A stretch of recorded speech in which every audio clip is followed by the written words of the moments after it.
Bienvenidos a Canal Agrositio, estamos acá en el Senado de la Nación, estamos con el senador Luis Naydenov. El senador Luis Naydenov es jefe del bloque de la Unión Cívica Radical y alguien al cual le pedimos especialmente esta entrevista para estar acá en su despacho y conversar con él para hablar de temas que a usted le preocupan desde el campo, ¿no? Le preocupan desde la civilidad, desde la visión republicana, democrática, y vamos a arrancar con él con una pregunta muy clave, que es ¿y dónde está la oposición o qué expectativas podemos tener desde la oposición? Luis, bueno, un gusto estar acá con vos. Igualmente. Muchísimas gracias por atendernos. Yo cuando estábamos, antes de empezar, te decía la imagen de un tipo joven que maneja, o es el jefe de bloque de senadores de la Unión Cívica Radical, con una visión así transparente, etcétera, etcétera, y que viene de Formosa, una provincia, digamos, sobre la que uno podría hablar mucho, abre un poco las esperanzas, y acá viene la pregunta, a que en el 2013 podamos reconstituir un poco esa oposición que tanto bien le hace al país, ¿no? Y vos me dijiste, hagámoslo pero sin mucha ansiedad. ¿Por qué no arrancamos de ahí? Sí, me parece buena la pregunta, es decir, ¿dónde está parada la oposición? Primera reflexión, la oposición está plantada cumpliendo el rol que le ha otorgado la propia ciudadanía. Nosotros desde el radicalismo trabajamos para ganar. Bueno, en este caso nos han dado un rol de contralor, porque la gente mayoritariamente acompañó al proyecto del Frente para la Victoria de Cristina Fernández de Kirchner, y de nuestro rol, como otros partidos, como el Frente Amplio Progresista o el propio PRO de Mauricio Macri, lo que tratamos es de encontrar algunos denominadores comunes que puedan implicar no la construcción colectiva de un espacio común que represente a la oposición, porque la oposición es un mosaico con sus matices, espacios de centro izquierda, de centro derecha, y justamente eso es lo que fortalece o potencia la propia democracia. Pero creo que sí tenemos que tener la capacidad, y en eso andamos, en encontrar algunos puentes que podamos tender con el propósito de poner freno a un gobierno que no conoce de la palabra de límites. Me parece a mí que estamos viviendo momentos muy complejos en la Argentina. De alguna manera, y salvando las distancias, ya pasamos por esto, con la crisis del 2008, que arrancó con una crisis sectorial, con la crisis del sector agropecuario por la resolución 125, que alcanzó un efecto propagativo en toda la sociedad porque, en definitiva, la gente percibió que más que un reclamo o una discusión económica, la cosa pasaba por un gobierno discrecional, un gobierno que se llevaba puesto y que había que tratar de encontrar un poco de coherencia política en la Argentina. Bueno, ha pasado el tiempo, el gobierno lamentablemente tropieza con la misma piedra, la presidenta está absolutamente equivocada, interpreta este 54% de acompañamiento de las elecciones de octubre como una foto estática y la política es dinámica, y cuando la gente reclama por sentido común, poner freno a la inseguridad, cómo controlamos la inflación, cómo podemos recuperar la senda del crecimiento, cómo podemos convivir en una Argentina no solamente desigual, sino que no con tantos grises, con tantos matices de blanco o negro. Bueno, nos encontramos con un gobierno que hostiga, que persigue, que apriete. Bueno, ante esta situación, me parece que es la propia gente que está, digamos, al frente o exhibiendo la necesidad de decir basta. No hay temor, hay respeto a Dios, pero no hay temor a la presidenta. Y creo que sí que hay una deuda pendiente desde la política y fundamentalmente desde los partidos de la oposición. Nosotros nos haremos cargo de la deuda que tenemos que transitar hasta el 2015 de consolidar una alternativa. Pero hoy no es tiempo de construir alternativas. Hoy es tiempo de encontrar un denominador común que nos permita, por ejemplo, poner freno a esta alocada decisión política de terminar con una democracia constitucional y republicana para instalar una monarquía electiva con la reelección indefinida. Y en la medida que escuchar espacios desde Libres del Sur, desde el socialismo, desde el PRO, desde sectores como la Unión Cívica Radical, plantarnos con la bandera del respeto constitucional, yo creo que es un gran triunfo. De ahí en más habrá tiempo, pero vamos despacio, digamos, porque creo que este error ya lo cometimos en el año 2009, cuando los propios ciudadanos generar una enorme expectativa con respecto a la oposición, y la oposición no es un partido, sino que tiene sus propios matices. Entonces, respetemos estos matices y también respetemos los entendimientos que se están logrando. Si nosotros, sentados en una mesa como Llano, sentados en una mesa con la Unión Industrial Argentina, con la Sociedad Rural Argentina, con otras fuerzas políticas, para decir, bueno, hay una democracia que costó muchísimo conquistarla, pero fundamentalmente la Argentina siempre respiró del 83 a la fecha aires de libertad. Y esos aires de libertad hoy lo estamos perdiendo. ¿Por qué? Porque este es un gobierno que pretende justamente el disciplinamiento y la dominación. Y por lo menos nosotros estamos ahí para poner freno justamente cuando se trata de restablecer los valores y principios republicanos. Luis, este principio también tan democrático que fue, digamos, la cacerola, ¿no? El cacerolazo, sí, como una acción pacífica, ¿no? Porque lo mismo que llevar una pancarta o lo que sea, y la gente saliendo esa famosa tarde de ese día, ¿no? Todos saliendo a la calle, etcétera, etcétera. ¿Le dio oxígeno a la democracia? ¿Le dio oxígeno a ustedes como oposición a sentir que hay gente que está reclamando otra cosa? Bueno, a ver, primera reflexión. Lógicamente que fue una bocanada de aire fresco para el propio sistema. Y me parece que sí hay que reconocer que la propia sociedad siempre está un paso adelante de la propia política o de los dirigentes políticos que representamos fundamentalmente a muchos sectores que no han acompañado al gobierno. Ahora, a mí me parece que hay que rescatar el novedoso estilo de movilización. Es decir, independientemente de que el gobierno pretenda controlar todo y disciplinar a todos los medios de comunicación, no se disciplinan las redes sociales. Entonces, hoy hay una fabulosa comunicación a través de las redes sociales que puede lograr lo que no puede lograr la propia política, que fue una movilización espontánea, que fue una movilización absolutamente pacífica, con reclamos legítimos, una movilización sana. Y un gobierno que lastimosamente eligió el peor de los caminos, es decir, ¿cuál es el camino que ha elegido el gobierno? Es decir, bueno, ahí están marchando los que miran Miami y que no miran San Juan, como las desafortunadas expresiones del jefe de gabinete de ministros, o un gobierno que está convencido. No, la gente que salió a la calle tiene que ver porque en definitiva son ciudadanos que no han votado a Cristina, y como no la votaron a Cristina, sufren la frustración de no encontrar un referente de la oposición que canalice sus expectativas. Error. La gente marchó reclamando que alguien ponga freno a la inseguridad que se vive en el país. La herramienta movilizadora no pasó por el cepo cambiario, es una herramienta más. El tema pasa por la pérdida de libertades, de hacer de mi vida lo que me plazca, porque para eso justamente transito en un país que ha hecho de las libertades una bandera. La libertad de elegir, de agarrar un control desde un canal y cambiar y elegir el canal que quiero escuchar, y que no en un horario central, cuando quiero descansar con mi familia y optar entre la telenovela o un show como el de Tinelli, y no encontrarme con la señora presidenta con su cadena oficial. Es decir, estas cosas de sentido común, de poner freno a la persecución, como un trabajador de una inmobiliaria que hay un parate del 25% después de las decisiones políticas absolutamente equivocadas en materia cambiaria. Bueno, una presidenta que anuncia por la cadena oficial, bueno, ahí está Echegaray y este muchacho, qué sé yo, está en deuda con la FIP. Es decir, me parece que hay una tremenda distorsión en función del autoritarismo marcado de este gobierno, que ha generado este tipo de expresión ciudadana saludable, sana, como una muestra de que no hay más temores en la Argentina, y creo que tenemos que recoger el guante desde la propia política. Y cuando hablamos de recoger el guante, ahí viene sí la segunda instancia. Y por eso yo siempre digo ir paso a paso. El 2013 es una elección legislativa donde tenemos que poner freno a la intención de perpetuidad, porque el gobierno va a avanzar con la idea de reformar la Constitución, y ahí tenemos que estar plantados para defender la libertad. Porque lo que está en juego en el país es la libertad, no es una cuestión económica, es la libertad. Entonces, cuando está en riesgo la libertad, me parece que los partidos democráticos tenemos que defenderlas a rajatabla. Del 2013 al 2015 se iniciará un nuevo capítulo, una nueva página de consolidación de alternativas políticas en la Argentina.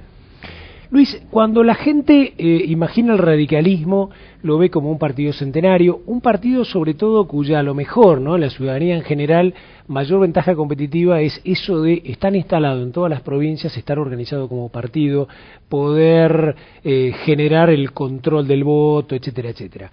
Ahora, cuando uno lo mira a veces desde lo ideológico ve, o desde el pensamiento político ve como por lo menos tres vertientes, ¿no? Una vertiente que a lo mejor todavía quiere tratar de aliarse con el gobierno, otra vertiente que está a lo mejor un poquito más cerca de lo que fue en su momento el acuerdo cívico y social, que fue un momento muy importante, 2009, ¿no? Sí. Y hay otra vertiente que por ahí lo ve más por ahí acercarse a gente como la del PRO, ¿no? En este caso, ¿cómo pensás vos que se va a estructurar? No voy a pedir tu opinión personal, ¿no? Pero ¿cómo se puede estructurar toda esta fuerza o cómo la ves estructurándose en el tiempo para tener una respuesta a nivel político para la sociedad? Bueno, a ver, Irigoyen decía que el radicalismo más que un partido es un movimiento, porque en la propia gestación del radicalismo confluyeron diferentes sectores, de centro, de derecha, de izquierda. Lógicamente que históricamente el partido se plantó levantando banderas progresistas, pero el denominador común del radicalismo siempre fue el respeto, la tolerancia, la defensa a ultranza de valores democráticos y republicanos. Me parece que eso es lo que la gente siempre ha percibido.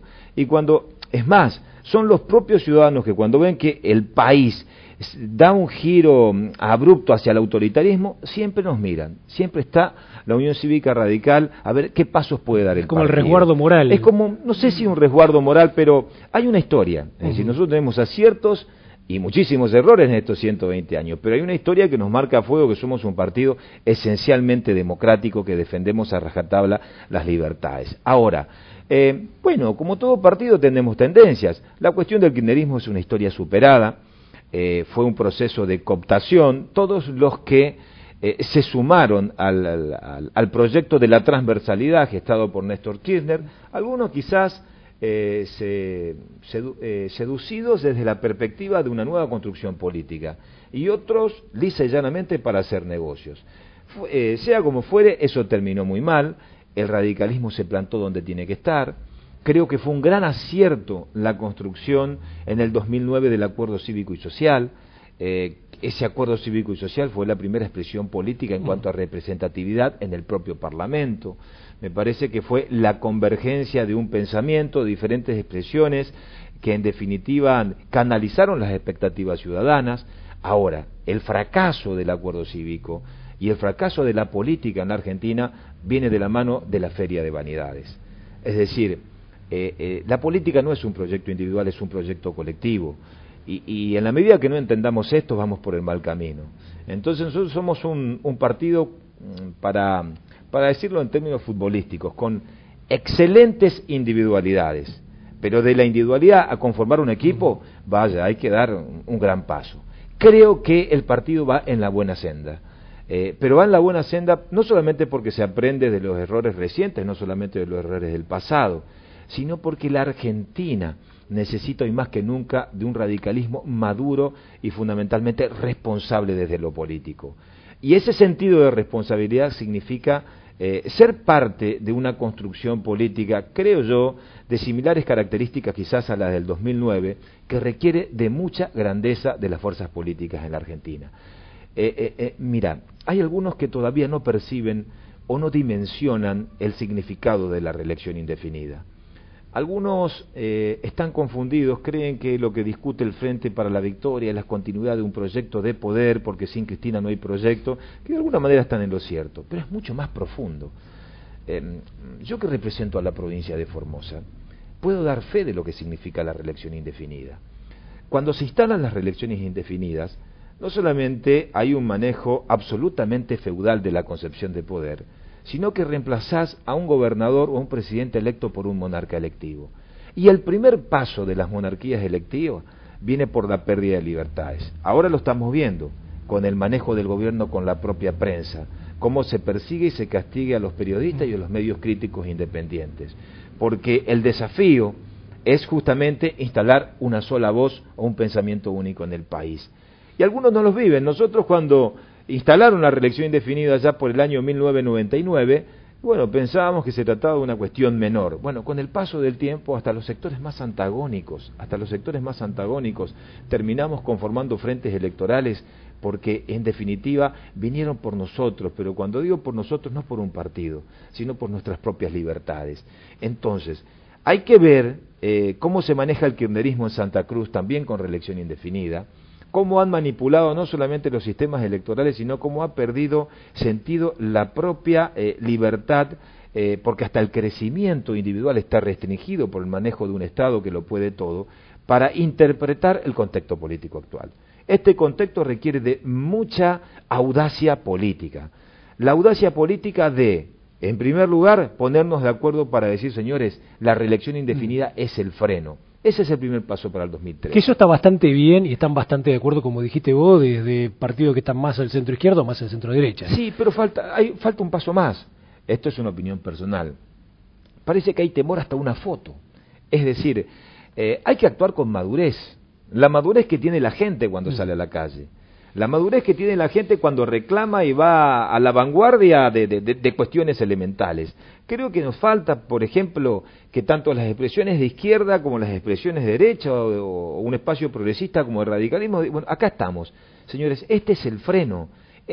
No pasarán, porque está en juego la República. Entonces creo que hay una especulación política menor que nos hace perder de alguna manera el rumbo. Bueno, por lo menos creo que desde el partido vamos bien, vamos por un camino de previsibilidad y hemos convocado, no porque queremos ser el eje convocante, sino porque creo que la hora lo amerita, a todas las fuerzas para avanzar en este sentido y trabajar de común acuerdo con la bandera de ponerle un freno en la reforma constitucional.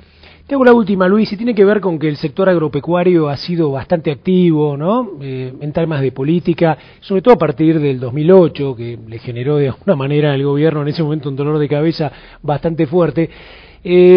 Y hay mucha gente que quiere participar y a veces no encuentra los caminos, ¿no? Es como que uno dice, bueno, en algún momento estaban los comités radicales o uno entraba al partido peronista o socialista y tenía un lugar donde se comunicaba, donde uno podía aportar, etcétera, etcétera. ¿Cómo ves ahora, que hablamos tanto de redes sociales, etcétera, el camino para que un tipo de 20 años, 40 años, etcétera, se meta, participe y empiece a respirar una política distinta, ¿no? Como decíamos, no esa política de las vedettes, sino una política donde cada uno en su lugar pueda generar valor en conjunto? Bueno, la crisis del 2008 fue el puntapié inicial.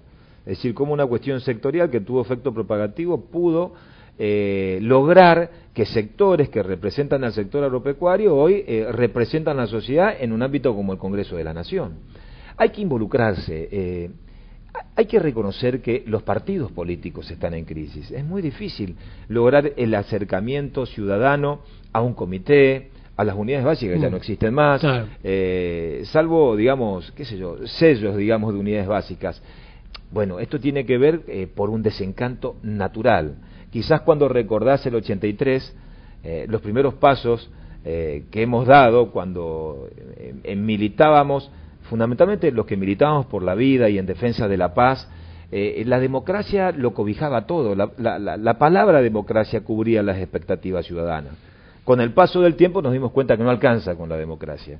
Y con el paso del tiempo nos dimos cuenta que los niveles de representatividad cada día están en un nivel de mediocridad que realmente asustan y alarman. Pero cuando la sociedad reacciona, cuando se expresa, en este caso por las redes sociales, nos pueden permitir nuevos canales de participación. Y hay que involucrarse con las fuerzas que uno cree que se puede identificar o a través de las asociaciones intermedias. Ahora, para cambiar lo malo, hay que meterse en el barro. Y meterse en el barro es decir, bueno, quien tiene una identidad en el marco del PJ y es productor agropecuario, mi estimado, acérquese a su partido y cambie la cara del Frente para la Victoria si no se siente convencido por el proyecto que hoy representa el kirchnerismo. Quien se siente identificado con los ideales de la Unión Cívica Radical, acérquese, comprométase, porque hoy nos damos cuenta, con este gobierno, que no tiene límites y que es absolutamente autoritario, que si no nos involucramos, esta idea de que vienen por nosotros es real. Es real. Y para mí el límite son la pérdida de libertad. Y creo que hemos ingresado en un camino absolutamente peligroso. Por eso yo lo que, a modo de conclusión, Me parece que esta explosión ciudadana de participación a través de redes sociales, que sirva como puntapié inicial y que no nos quedemos como en el 2001 con los cacerolazos del que se vayan todos, porque no se fue nadie, fue un impas, que significa la irrupción de muchos jóvenes, de sectores representativos de la sociedad con ganas de participar para cambiar las cosas.